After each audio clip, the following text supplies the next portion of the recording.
મિત્રો અહીંયા આપણે જે વિડીયો જોઈ એ વિડીયોની અંદર જોયા બાદ આપણે એક એક્ટિવિટી પણ કરી કે આ વિડીયોમાં કઈ કઈ જગ્યાએ પ્રવક્તાએ ભૂલો કરી છે, છતાં ફરી એકવાર એ બધી ભૂલોને જરા એકવાર લિસ્ટ આઉટ કરી લઈએ. દાખલા તરીકે વિડીયો 1ની અંદર જે હમણાં આપણે જોઈ તેમાં આપણે જોયું કે જે પ્રવક્તા હતા એણે પૂર્વ તૈયારી નહોતી કરી. એવું શેના ઉપરથી નિર્દેશ થયું? કારણ કે પ્રવક્તા જે કાગળ લઈને આવ્યા હતા આખી વાત એમણે નીચે જોઈને જ રજૂઆત કરી છે, એમણે આઈ કોન્ટેક્ટ કર્યો જ નથી. તો મિત્રો હમણાં જે શૈલીની આપણે વાત કરી એમાં જે કંઈ મુદ્દાઓ હતા એના આધારે જ હવે આપણે મૂલવી શકીએ છીએ કે કઈ કઈ જગ્યાએ પ્રવક્તા જનરલી ભૂલો કરતા હોય છે. બીજું આપણે જોયું કે ખચકાઈને બોલતા હતા, અટકાઈ જતા હતા અને ક્યાંક ક્યાંક વચ્ચે વચનામૃતની લઢણ પણ આવી જતી હતી કે અને શ્રીજી મહારાજે કહ્યું છે કે આ જે લઢણ છે એ લઢણ આવી જતી હતી. પોતે પ્રયત્ન કરતા હતા કે આ લઢણ ન આવે પણ છતાં આવી લઢણ આવી જતી હતી. મિત્રો આ લઢણમાં ખાસ સમજવાની જરૂર છે કે આવી લઢણ જો આવી જશે તો એ યોગ્ય નથી, માટે યોગ્ય રીતે બોલાય એ જોવું.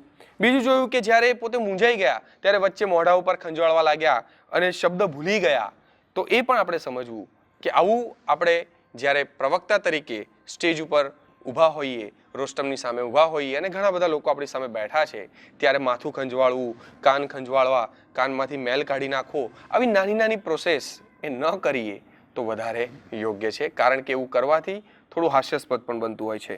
શબ્દના ઉચ્ચારમાં પણ આપણે જોયું કે ઘણી બધી જગ્યાએ નાના મોટા લોચા વાગી ગયા હતા. પંક્તિ જે બોલ્યા પોતે એમાં પણ ખચકાટ હતો, યોગ્ય રીતે ના બોલાઈ.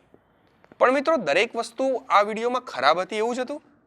ના, એવું પણ નથી. કેટલીક સારી બાબતો હતી. એ કદાચ એવું બને કે આપણે જોવાની રહી ગઈ હોય તો ચાલો એ પણ જોઈ લઈએ. સારી બાબત એ હતી કે એમણે આવીને તરત પોતે માઇક સેટ કર્યું. હા મિત્રો, ઘણી વખત આવું થતું હોય છે કે ઓડિયો વિડીયો ડિપાર્ટમેન્ટ વાળા જે કોઈ ભાઈઓ હોય જે માઇક સિસ્ટમ સંભાળતા હોય છે, કોઈ એક નોર્મલ સ્ટેન્ડ મૂકી દેતા હોય અને આપણે પછી એ માઇક પ્રમાણે આપણી જાતને સેટ કરતા હોઈએ. તો મિત્રો સેટ આપણે આપણી જાતને કરવાની જરૂર નથી. દાખલા તરીકે તમારી હાઈટ ઓછી હોય અને માઇક ઊંચું હોય તો તમે બે પગે ઊંચા થઈને તમારે બોલવાની જરૂર નથી. તમને એમ લાગતું હોય કે તમારી હાઈટ વધારે છે અને માઇક થોડું નીચું છે તો પછી આમ નમીને તમે રજૂઆત કરો એ જરૂરી નથી. કારણ કે માઇક એડજસ્ટ કરવાનું છે, આપણે આપણી જાતને એડજસ્ટ નથી કરવાની. તો અહીંયા જે પ્રવક્તાએ રજૂઆત કરી એની અંદર સારી વસ્તુ એ હતી કે એમણે માઇકને એડજસ્ટ કર્યું. આવીને પહેલાં જ પોતાની હાઈટ પ્રમાણે પોતે કઈ જગ્યાએથી બોલે છે એ રીતે માઇકને સેટ કર્યું અને સેટ કર્યા પછી જ તેમણે પોતાની રજૂઆતની શરૂઆત કરી, જે એકદમ યોગ્ય છે. બીજી જે સારી વસ્તુ હતી એ હતી કે એ અચકાતા હતા ખરા, પણ અચકાતી વખતે અને પછી આવા જે શબ્દો જે તમે ભૂલી ગયા છો અથવા તમને ખબર નથી એવો ભાવ વ્યક્ત કરે છે, એવા શબ્દો આપણે એમના મોઢેથી ન સાંભળ્યા તો એ પણ યોગ્ય છે. ઘણીવાર એવું બને કે તમે જે કંઈ મોઢે કર્યું હોય અથવા રજૂઆત કરતા હોય એમાં કંઈક ભૂલી પણ જવાય, તો એ વખતે તમે આવા જે શબ્દો જ્યારે ઉપયોગ કરો છો ત્યારે જે શ્રોતાઓ બેઠા છે એને તરત ખબર પડી જાય છે કે અહીંયા કંઈક ભૂલ થઈ છે. તો એવું ન થાય એ પણ જોવું, જે એમણે બહુ સારી રીતે એવી રજૂઆત કરી.